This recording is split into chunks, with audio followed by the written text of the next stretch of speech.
अपना पराया। आंखें खोलकर मैंने घड़ी की ओर देखा। दोपहर के 3 बज रहे थे। ब्रेकफास्ट के बाद 11 बजे थोड़ी थकान सी महसूस हुई तो मैं लेट गई थी। गहरी नींद लग गई थी। अब तरोताज़ा महसूस कर रही थी। मुझे जगा हुआ देखकर सहायिका शीला चाय लेकर आई। तबीयत ठीक है ना दीदी? अच्छा किया आपने, आज ऑफिस से छुट्टी ले ली। हाँ, मम्मी जी को दे दी चाय? आंटी जी तो आपके सोने के थोड़ी देर बाद ही मंदिर चली गईं। आज मंगलवार है ना, मंदिर में सुंदरकांड का पाठ बताया था। अनन्या, बेबी को मैं स्कूल बस से उतारकर रोज की तरह ले आई। खाना भी खिला दिया। बेबी बाहर बरामदे में खेल रही है। आजकल अनन्या को लेने तुम ही जाती हो क्या? हाँ, कुछ दिनों से। आंटी ने कहा अब मैं ही बेबी को लाया करूं। शीला किचन में काम करने चली गई, लेकिन उसकी बात बहुत देर मेरे मन में उथल पुथल सी मचाती रही। मम्मी जी यानी मेरी सास ने यह काम स्वयं अपनी मर्जी से यह कहकर लिया था, अपनी प्यारी अनन्या को तो मैं ही लेकर आऊँगी, खाना भी मैं अपने हाथ से खिलाऊंगी। अब अचानक उनका यह व्यवहार उनकी सोच में आए परिवर्तन का ही संकेत है।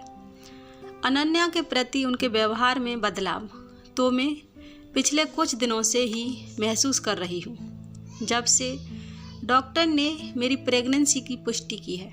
वैसे मम्मी जी मेरी प्रेगनेंसी की खबर से अत्यंत प्रसन्न हैं। घर में जैसे खुशी की लहर सी दौड़ गई है। मेरा तो रोम रोम पुलकित है। सोते जागते हर क्षण आनंद का मीठा मीठा सा नशा सारे शरीर में छाया रहता है। बस आंखें बंद कर अपने अंदर अंगड़ाई लेते हुए जीभ की हर हरकत को महसूस करना चाहती हूँ। यह सुख भी तो मुझे लंबी तपस्या के बाद नसीब हुआ है। शादी के पूरे 10 साल बाद। 10 साल उम्मीद की हल्की सी किरण भी दूर दूर तक नजर नहीं आई थी। यह तो चमत्कार ही है कि मेरी गोद नाउम्मीदी के लंबे अंतराल के बाद अचानक हरी हो गई।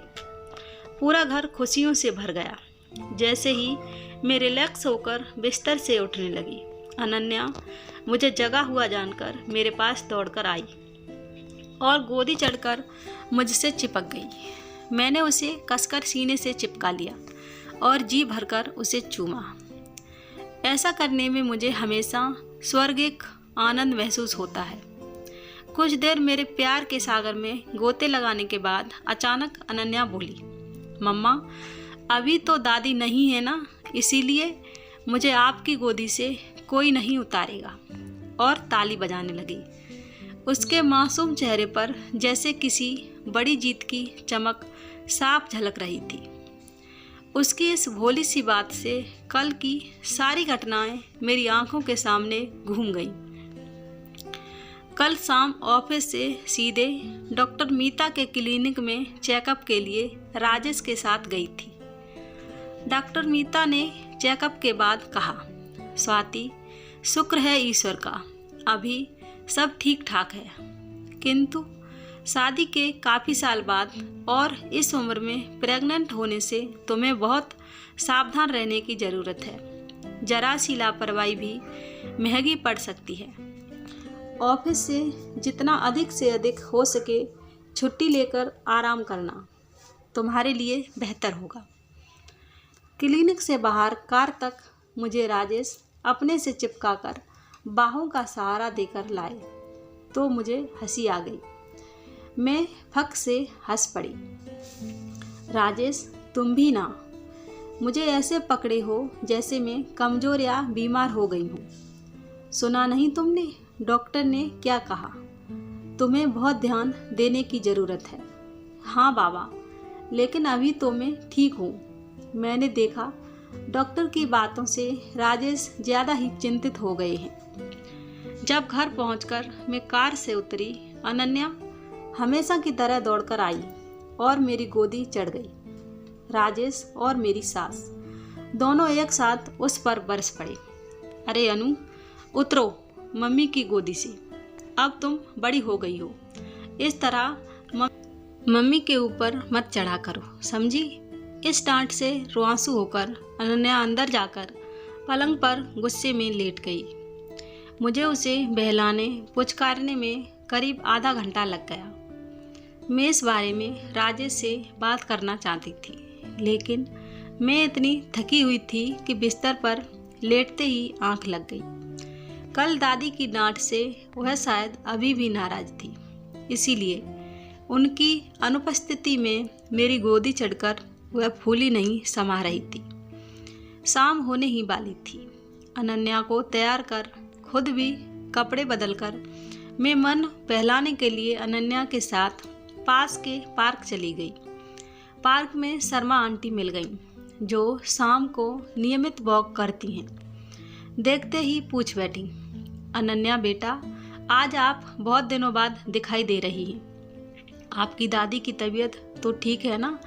बहुत दिनों से आपके साथ पार्क नहीं आई। स्वाति, तुम कैसी हो? लगता है आज ऑफिस से जल्दी आ गई हो।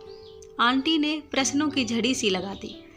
अनन्या कुछ बोले इसके पहले मैंने जवाब दिया, मम्मी जी मंदिर चली जाती हैं, इसीलिए पार्क नहीं आ रही हैं। आज मेरी छुट्टी है, इसीलिए अनन्या को पार्क घुमाने मैं ले आई।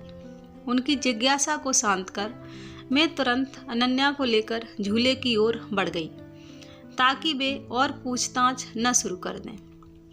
रात में एकांत समय राजेश के प्रेम पास में कुछ समय बंधने के बाद मैंने कहा, कल मम्मी और तुम दोनों ने अनन्या को मेरी गोदी में आने से मना करके बेचारी का दिल दुखा दिया। मुझे भी अच्छा नहीं लगा। ऐसा तो वह पहले भी करती आई है। ओह, तुम भी ना स्वाति, कुछ समझा करो। डॉक्टर ने क्या समझाया भूल गई? तुम्हारे लिए अब अनन्या को या किसी भी वजन को उठाना ठीक नहीं है। यह बात आप उसे प्यार से भी समझा सकती थी। आप दोनों एक साथ उस पर बरस पड़े। आखिर है तो वह 5 साल की बच्ची ही ना। स्वाति, अब अनन्या के प्रति भावुक होना कम करो। अब तुम्हें अपने होने वाले बच्चे की ओर ध्यान देना है। वह हमारा खून है। अनन्या को भी तो हमने अपना खून ही माना है। मानना और वाकई अपना खून होना, दोनों में अंतर है। नहीं राजेश, अब तुम ऐसा फर्क क्यों करने लगे? मैंने आहत होकर राजेश के मुंह पर हाथ रखते हुए कहा, क्या तुम भूल गए वह दिन जब कुछ घंटे पहले ही जन्मी इस बच्ची को मेरे हाथों में देते हुए तुमने कहा था, आज भाग्य ने हम निसंतान को एक बेटी का माता पिता बना दिया है। हम इसे अपना ही खून समझकर पालेंगे। स्वाति, तुम बेकार अपना मन खराब मत करो। मैं अनन्या को अब भी अपनी बेटी मानता हूँ और उतना ही प्यार करता हूँ। अब तुम सो जाओ। मैं सोने की कोशिश करती रही, लेकिन नींद आँखों से कोसों दूर थी। मन 5 साल पहले की ओर भाग रहा था। हर नवदंपति की तरह विवाह के बाद ही राजेश और मैंने अपने बच्चे का सपना देखना शुरू कर दिया था। साल पर साल बीतते गए, किंतु हम संतान सुख के लिए तरसते रह गए। सब तरह के टेस्ट करा लिए, कहीं कोई कमी या समस्या नहीं थी। शायद ईश्वर की कृपा दृष्टि हमारे ओर नहीं थी। दोनों का मुंह बंद करना अधिक कठिन था। तरह तरह की बातें, मुफ्त की सलाहें, लुके छुपे स्वर में संवेदनाएं प्रकट करना मानो मैं बांझ हूँ। मेरी सास ने बहुत परिपक्वता दिखाई, मुझे इन बातों से कभी विचलित नहीं होने दिया, हमेशा मेरा साथ दिया और हिम्मत दी। ऐसे ही कठिन दौर में खुशियों ने बड़े ही नाटकीय ढंग से हमारे जीवन में एक नया मोड़ दिया। 5 साल पहले हमारी कंपनी ने हम दोनों को एक साथ एक प्रोजेक्ट के लिए यूएस में 2 साल काम करने का ऑफर दिया, जिसे हम दोनों ने सहर्ष स्वीकार कर लिया। हम बड़े उत्साह से यूएस जाने की तैयारी कर रहे थे और कुछ ही दिनों में प्रस्थान करने वाले थे। तभी किस्मत ने हम पर एक और बड़ी मेहरबानी कर दी। डॉक्टर मीता, जो मेरी स्कूल की सहपाठी और मेरी घनिष्ठ सहेली भी थी, मैं बताया, उसकी सहायिका की एक स्वस्थ और सुंदर बेटी को जन्म देने के बाद मृत्यु हो गई है। उसके पति की कुछ महीने पहले एक रोड एक्सीडेंट में मौत हो चुकी थी। उसका इस दुनिया में और कोई नहीं था। नवजात शिशु बिल्कुल अनाथ हो गई थी। मेरी सास, राजेश और मैंने आपस में बहुत सोच विचार कर निर्णय लिया। डॉक्टर मीता के सुझाव एवं मदद से नवजात बेटी के जन्मदाता बनकर बच्ची को अपने साथ यूएस लेकर चले गए। सच्चाई डॉक्टर मीता और हम तीनों के अलावा कोई और नहीं जानता था। यह सही समझते हैं कि यूएस जाकर मैंने अनन्या को जन्म दिया है। मेरी सास ने भी सारे नाते रिश्तेदारों परिचितों को यही खुशखबरी दी कि पोती का जन्म हुआ है। अनन्या को पाकर मेरी मातृत्व सुख की तीव्र पिपासा जैसे शांत हुई। किस्मत ने संसार की सारी खुशियां अनन्या के रूप में मेरी झोली में डाल दी थी। बांझ कहलाने का भय दूर हो गया था। हम दोनों के यूएस से लौटने के बाद मेरी सास ने अपना पूरा प्यार अनन्या पर लुटाना शुरू कर दिया था। अनन्या हम तीनों के भरपूर लाड़ प्यार में पल रही थी। ऐसे में मेरी प्रेग्नेंट होते ही अनन्या के प्रति राजेश और मम्मी जी की सोच में धीरे धीरे सिर उठा रहा बदलाव मेरे लिए असह्य था। सोचते सोचते कब मेरी आंख लग गई पता ही नहीं चला। लंबे इंतजार की घड़ियां भी बीती और मैंने शुभ बेला में एक सुंदर स्वच्छ बेटे को जन्म दिया। मैंने यह महसूस किया कि अपने बच्चे को जन्म देने पर जो स्वर्गिक सुख मुझे मिला, वही सुख मैंने नवजात अनन्या को पहली बार छाती से लगाते हुए भी अनुभव किया था। मैं यह बात समझ गई कि मातृत्व या ममता बच्चों में कभी भेद नहीं करती है। अपना खून, हमारा वंश जैसी बातें केवल हमारी सोच है। भावात्मक संबंधों का इनसे कोई लेना देना नहीं है। लेकिन राजेश और मम्मी जी को कैसे और कौन समझाए? वे दोनों तो फूले नहीं समा रहे हैं कि उनका खून उनका वंश चलाने वाला पैदा हो गया है। वे दोनों यह भूल गए हैं कि घोर निराशा में जब हम डूबे हुए थे, अनन्या ने ही हमें संतान सुख और पोते के सुख का एहसास कराया था। अपने पराये का फर्क अब क्यों? बेटे अंकुश के प्यार के सामने अनन्या उपेक्षित सी हो गई थी। अभी नन्हे भाई के आने की खुशी में उसने इन बातों की ओर ध्यान नहीं दिया।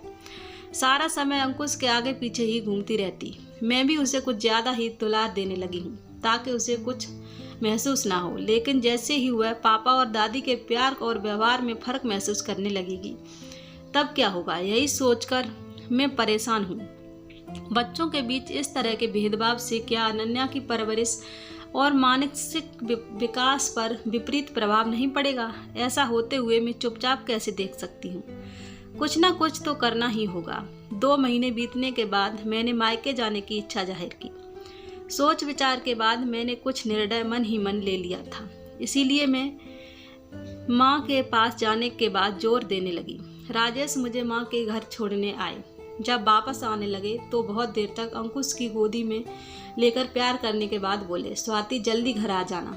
लगता है अंकुश को ज़्यादा दिन देखे बगैर नहीं रह सकता। जब यही फीलिंग अनन्या के लिए भी तुम्हारे मन में आने लगेगी तो मैं ज़रूर वापस आ जाऊंगी। राजेश, यह क्या कह रही हो स्वाति? तुम जानती हो मेरे मन में अनन्या के लिए भी यही भावना है। कुछ घंटों बाद ही मोबाइल पर मम्मी जी का नंबर बजा तो मैं चौंक गई। मैंने झिझकते हुए फ़ोन उठाया तो मम्मी जी की आवाज़ सुनाई दी। कैसी हो स्वाति? अनन्या और अंकुश कैसे हैं? मैं जानती हूँ मेरे फ़ोन से तुम असमंजस में पड़ गई होगी। मैं तुमसे कुछ खुलकर बात करना चाहती हूँ। राजेश से तुम्हारी मनोदशा समझ में आई। स्वाति, सच्चाई यह है कि अनन्या के प्रति मेरे और राजेश की सोच में कोई बदलाव नहीं आया है। बस तुमने हमारे बारे में गलत सोच लिया है। अनन्या जब से हमारी ज़िंदगी में आई है, मैंने उसे अपनी पोती, अपना खून ही माना है और अब भी वैसा ही मानती हूँ। यह स्वाभाविक ही है कि जब घर में दूसरा बच्चा आता है तो पहले के प्रति लाड़ में थोड़ी कमी दिखानी पड़ती है। ताकि वह मानसिक रूप से आने वाले भाई या बहन को विशेष रूप से प्यार देने के लिए तैयार हो सके। इसी बदलाव को तुमने गलत समझ लिया। तुम अनन्या के प्रति हमेशा पॉजिटिव रही, जिससे तुम्हें यह भय सताता रहा कि कहीं अंकुश के आने से अनन्या को हम पराया न समझ लें और उसके प्रति हमारे प्यार में कहीं कमी ना आ जाए। इसी नज़रिए से तुम हमारे हर व्यवहार का आकलन करती रही। स्वाति एक बार खुलकर मुझसे बात कर लेती तो यह गलतफहमी नहीं होती। अकेले ही तुम घुटती रही। अब सब बातें भूल जाओ और जितना मन करे माँ के पास रहकर आ जाना। एक बात कहूँ, मैं अनन्या और अंकुश को ज़्यादा दिन देखे बगैर नहीं रह सकती। मम्मी जी बोल रही थी और मेरी आंखों से अश्रुधारा बह रही थी। मैं इतना ही बोल पाई, सॉरी मम्मी जी, मुझे माफ़ कर दें। उम्मीद करती हूँ आपको मेरी यह कहानी पसंद आई होगी। अगर कहानी पसंद आई हो तो हमें कमेंट में ज़रूर बताएं। वीडियो को लाइक करें, शेयर करें और हमारे चैनल को सब्सक्राइब करें। कहानी सुनने के लिए धन्यवाद।